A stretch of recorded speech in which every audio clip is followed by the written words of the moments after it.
আসসালামু আলাইকুম ওয়ারাহমাতুল্লাহি ওয়াবারাকাতুহু।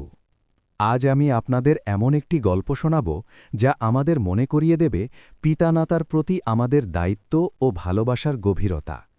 এই গল্পটি শোনার পর আপনার মন ভরে উঠবে শ্রদ্ধা আর ভালোবাসায়, এবং আপনি নতুন করে উপলব্ধি করবেন তাদের প্রতি আমাদের কর্তব্য। একদা এক যুবক ছিল, যার নাম ছিল ইউসুফ। সে তার পিতামাতার প্রতি অত্যন্ত শ্রদ্ধাশীল ও অনুগত ছিল। তাদের প্রতিটি কথা সে মনোযোগ দিয়ে শুনত এবং সাধ্যমতো পালন করার চেষ্টা করত। ইউসুফের পিতা ছিলেন একজন অসুস্থ বৃদ্ধ, যিনি বিছানায় শায়িত থাকতেন। তার মাও ছিলেন দুর্বল ও বয়স্ক।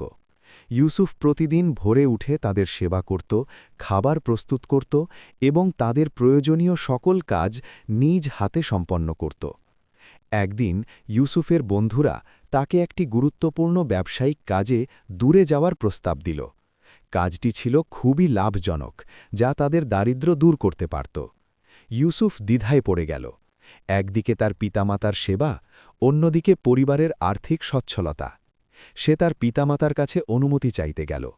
তার পিতামাতা তাদের ছেলের কষ্ট দেখে বললেন, যাও বাবা, তুমি তোমার কাজ করো, আমরা আল্লাহর উপর ভরসা করছি। কিন্তু ইউসুফের মন সায় দিল না। সে ভাবল, এই মুহূর্তে তাদের সেবা করা তার জন্য অধিক গুরুত্বপূর্ণ। সে বন্ধুদের প্রস্তাব প্রত্যাখ্যান করল এবং পিতামাতার সেবায় নিজেকে নিয়োজিত রাখল। আল্লাহ তাআলা ইউসুফের এই ত্যাগে খুশি হলেন।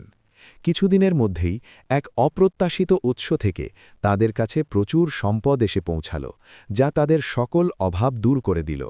ইউসুফ বুঝতে পারল, পিতামাতার সেবা ও তাদের প্রতি সম্মান প্রদর্শনই ছিল তার জন্য সবচেয়ে বড় ইবাদত, এবং এর মাধ্যমেই আল্লাহ তাকে উত্তম প্রতিদান দিয়েছেন।